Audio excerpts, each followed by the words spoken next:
Good morning and welcome. We are broadcasting from the blockbuster CII Budget Roundtable. All through the day today, we'll be joined by the sharpest minds in India, the biggest names in India, India's finest economists, experts from every field as we dissect the great expectations. Modinomics 2014, the first budget being presented by Prime Minister Modi and Finance Minister Arun Jaitley. What does this mean for you?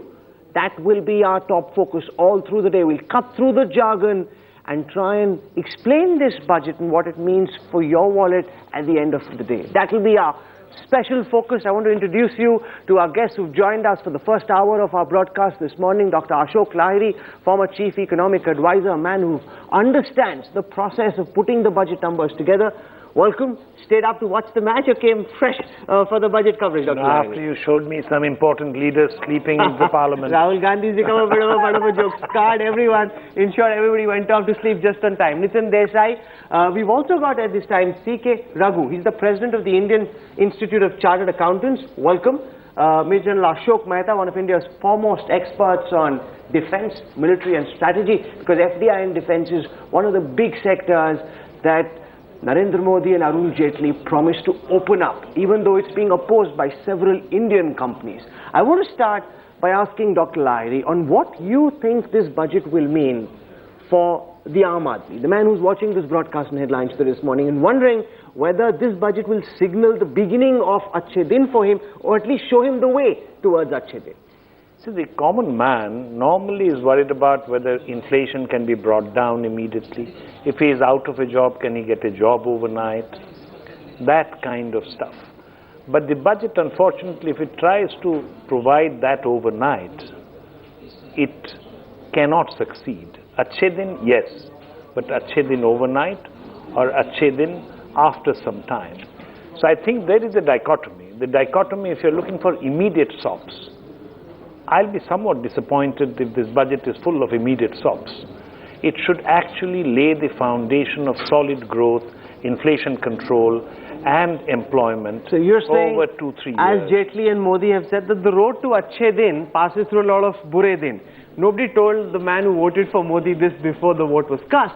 And people are now concerned, Mr. Desai, about what this Bure Din means. Everybody's saying bitter pill, which is great for economists like you and Dr. Lahiri, but people really don't want Bure Din to come upon them. I think if you were to look at it differently, it's very clear. This government does not believe in populism.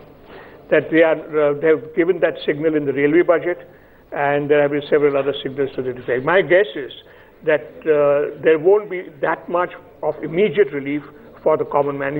I don't think he's going to do anything very substantial on exemption limits or such thing. I hope he doesn't. He should not. But he will do something on opening up the economy for job creation. I'm certain that there will be stuff in there which will open up the economy for job creation, and that will be something which will attract young people. Okay. I suspect there will be something on skill development. I also think that there will be something, this is just a guess on my part, on healthcare. I want to go across this morning to my colleague Aditi Anant Narayanan. She's standing outside Arun Jaitley's residence. He, of course, is the man of the moment. It's his big budget. He's the ultimate Delhi insider. He's seen so many budgets being put together. This is his big moment. It's the first budget for him. It's the first budget for his boss, Narendra Modi, and it carries huge expectations. Where is Arun Jaitley this morning? What's been happening at his residence? What's the buzz inside the Jaitley household this morning? In fact, Rahul, just a while back, Arun Jaitley left from his residence here at Kailash Colony. He's moved to North Block, from where he will be going to Rashtrapati Bhavan as per the protocol, post which he will finally go to the parliament where he will present his maiden budget. In fact, we are standing right here. His family is going to join very soon. His wife and his son is going to join him, looking at his maiden budget being presented in the parliament. So we are just waiting. Arun Jaitley has just left. There is going to be an official photo opportunity for all the press at the North Block, after which Arun Jaitley will go to the President's house and finally go to the Parliament at about 10:30 this morning, where he will present his maiden budget, Rahul.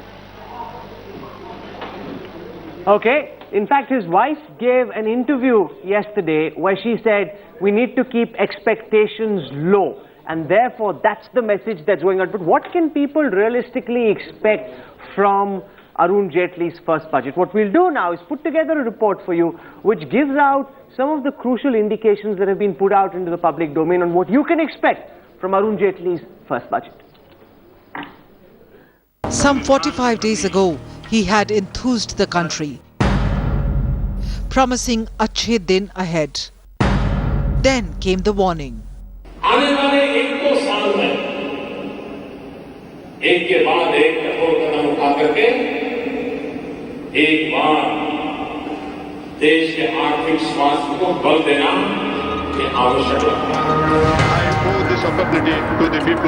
If there were doubters that Modi would bite the bullet, they were laid to rest on Tuesday.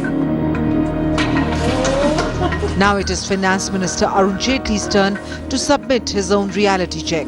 And by all accounts, the budget could be the bitter pill Modi had warned of in June.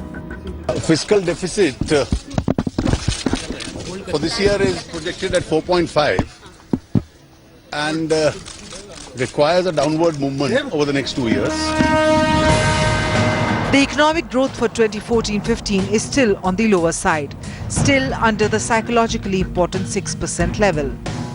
Inflation, though lower than below, is still on the higher side and according to the survey faces major risk from weak monsoon and high oil prices. This also restricts the RBI from further lowering interest rates, basically stopping the industry from fresh investments so badly needed by the economy. Analysts believe this points to a tough budget, to short-term pain but long-term benefit.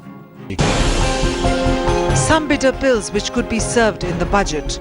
The survey says higher taxes is one of the best ways to reduce fiscal deficit. This could mean no relief in income tax. Deregulation of diesel prices to lower subsidy bill will be a shocker to your monthly budget. Power sector reforms would mean higher electricity bills. The survey has warned against regular hikes in agri-product MSP, a measure detrimental for farmers. Tighter control on government spending via tougher FRBM Act with real teeth. This would mean lower government spending, which would impact industry. I think looking at railway budget, looking at the data that has come out in the economic survey, we are going to have a tough budget, but it will be growth oriented. Taking a cue from the real budget, there are also chances that there may not be any big-ticket schemes. In fact, if reports are anything to go by, UPA-era flagships, the Manrega, Food Security Bill and the Aadhaar schemes may be rejigged to cut the flab. Bureau Report, Headlines Today. Of the effort to show the way towards Achhe Din. We've got these live images coming at this time where Arun Jaitley and his deputy, the Minister of State for Finance, Nirmala Sitharaman, are right outside the Finance Ministry. And what a big moment. He's beaming. There you go, Dr. Lady. He's beaming from one ear to the other. This is a big moment for him. He likes power. He likes all the top industrialists, all the top journalists, all the top politicians coming to him. This is what he's hoped for, dreamt for, and now this is his big moment. But finance ministers always are delighted. This is their day in the sun. Sure. I mean, this is one day the whole country and international investor community is focused on this one gentleman or one lady. So don't deny him that. I mean, it's his rightfully earned day. Let him enjoy it. No other cabinet minister other than the Prime Minister knows what he's going to say. At this time. Immediately after this, there will be a cabinet meeting. That's right. But till then, only he and the Prime Minister know what he's going to say. And he holds the additional portfolio of defense. Which may be a good thing or a bad thing, because he also has to keep the fiscal deficit. No, you're talking about his beaming and he's being effusive. Well, one of the reasons is that he is the second most important person after the Prime Minister, holding both finance and defense. So I want to focus just That's for... the general speaking. Yes, I want to focus just for a moment, and I want to introduce the new guests who've just joined us at this time. Nupur Sharma is with the BJP, specializes in economics. Anshuman Magazine, one of the leading experts on real estate. He's also the managing director of CB Richard Ellis South Asia. Harinder Sikka, expert in pharma, senior president Nicholas Piramal. And I've already introduced you to General Ashok Mehta. We've also got Dr. Arvind Virmani joining us. Welcome, sir. Great to have you with us. What a moment this is for Arun Jaitley, though. He is somebody who's got cross-party linkages. He's got huge amounts of influence. He's probably the best networked man in Delhi. And now he carries a huge amount of expectations. Do you think he'll be able to balance all the various expectations that are on him? Well, I think, given that it's only a month or a month and a half that he's been there, I expect a kind of a good start. I really don't expect a kind of spectacular budget which, we usually talk of, this is the best or this is the top three. And that would be good enough. I mean, to lay the foundation for a revival of growth is really the key. But can one budget do that? Let me put that question to Harinder Sikka. Can one budget lay the foundation for the revival of the growth story? Because essentially it's just a compilation of numbers apart from signaling policy intent. But can one budget, from your perspective as a big corporate, signal the beginning of the revival of the growth story? You see, Rahul, for past 60 odd years since independence, we have had only just about 0.9% of the GDP going on to healthcare. No budget ever catered for it. They spoke about it, that we'll make it take it up to 3%. So if you have no focus on healthcare, no focus on the general healthcare of people or how much to invest on it, if there's no roadmap, how will you take it there? So budget can lay the roadmap for somebody to travel on. Okay, we've seen in previous budgets as well, the economic survey always say the right things, Dr. Lahiri, but very rarely followed up with action through the budget. Now, this budget is special and important because it's Modi's first budget. Do you think it will be fundamentally and radically different from what we saw in the Chidambaram era, before that the Pranab Mukherjee period, or do you think it will be a continuation of the same? It will not be a continuation. I'll be surprised if it's a continuation, because this is the first time I think Indian politics is coming to a head, where people are willing to stand up and say, we believe in socialism. Some others are saying, no, we believe in market economy. We believe in bringing a chid in, but through sustained growth, through durable foundations for for people's welfare. And here, when you ask, can there be a substantial change in the growth rate overnight? I was looking at the numbers. You see, in 2002-03, the growth rate was below 4%. In 2003-04, it jumped to about 8%. Then it remained at 7%, then it jumped to 9%. So what can the minister do in terms of the budget to bring a change? It's a change in investor sentiment. It's change in the mood. He doesn't need to do everything tonight or this at 10 o'clock. But what he has to do is to give a credible assurance that all this is coming. And if he does that, then I think investor sentiments can turn around. No, because what we saw, and I want to put that question to Anshuman, because what we saw in the railway budget was that the stock markets dived because they were expecting immediate action. While the railway budget signaled all the right intent in terms of policy going forward, it didn't have immediate action. Are you looking for trends? Are you looking for signals? Are you looking for immediate action? I think it will be more signals and trends. The fact is, if even, first of all, this budget, of course, become a big hype now. More important, the budget is implementation. Even if they implement most of what was announced in the previous budget, I think it will improve our economy. Budget can only allocate funds or give fiscal incentives, and it can make it, not only it can signal, it can make a big difference to our economy if they really. Because your sector is one which is in a slump. You have huge amounts of land where builders are wanting to build but nobody is willing to buy. Has that changed since Modi took over to some extent? No, it has not changed. It's no doubt the sentiment is improved, and I don't think it's going to change overnight. But certainly if long-term capital comes into real estate and infrastructure, that's what the budget can help. Let's talk about the exemption limit on the investment on home loans going up. Will that make a difference? It will certainly make a difference, but no doubt in the short term. But the big difference for our economy and for the real estate will be when the interest rates come down. And the interest rates cannot come down because of fiscal deficit and whatever we have. So till the time, the big boost for our economy, and if I look at real estate, would be when the cost of money goes down for consumption, so people who are taking home loans, that goes down.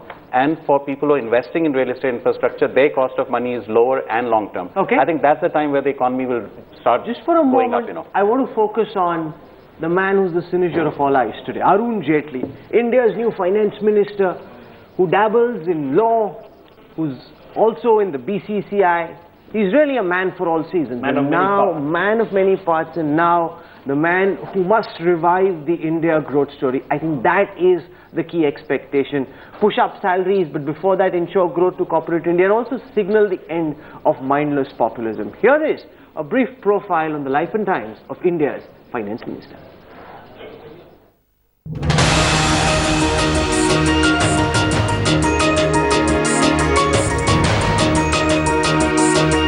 Meet the man of the moment. The man who in a few hours from now will present Modi Sarkar's maiden budget. Arun Jaitley was handpicked by Modi to craft his budget of great expectations. But Jaitley is equal to the massive challenge. The most powerful leader in government after Prime Minister Narendra Modi, he runs two heavyweight ministries, Finance and Defence. The virtual number 2 man in Modi government is of course a veteran of many battles. He earned his political stripes during emergency, taking on the Indira government and spending 19 months in Delhi jail. Jaitley then rose on to become the ASG under the VP Singh government. In 1997, he got BJP patriarch L.K. Advani acquitted in the Jain Hawala case.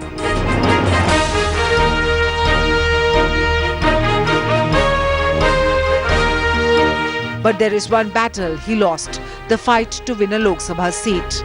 Arun Jaitley lost the holy battle of Amritsar to Congress heavyweight Amrinder Singh. But it's during that battle that Modi called him a rare diamond. फिर मार्ग विश्वास देता हूं आपको, आप जितनी अपेक्षा नरेंद्र मोदी से कर सकते हैं, उससे ज्यादा अपेक्षा अरुण जेटली से कर सकते हैं. But the PM's backing isn't Jaitley's only qualification. The man has a formidable resume in government and in opposition. As leader of opposition in Rajya Sabha, he time and again cornered Congress inside and outside the house. Under Atal Bihari Vajpayee, he managed key ministries from information and broadcasting to commerce. But all that administrative experience will now be put to test as he sets out to deliver what Modi would like to be his dream budget.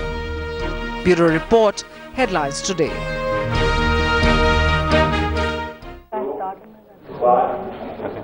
Well, it's a big moment for him, and he's been telling journalists in Parliament that you will have a lot to be excited about. He's saying it will live up to the expectations. That's the view he has. I spoke to Piyush Goyal, the Prime Minister, last night. He'll be joining us on this blockbuster roundtable in the afternoon after the budget speech is delivered. They're all saying, we never talk big, we deliver. That's the promise they're making. Let's see whether they can live up to that promise and quicken the pulse of corporate India and all the economists, and more importantly, the man on the street.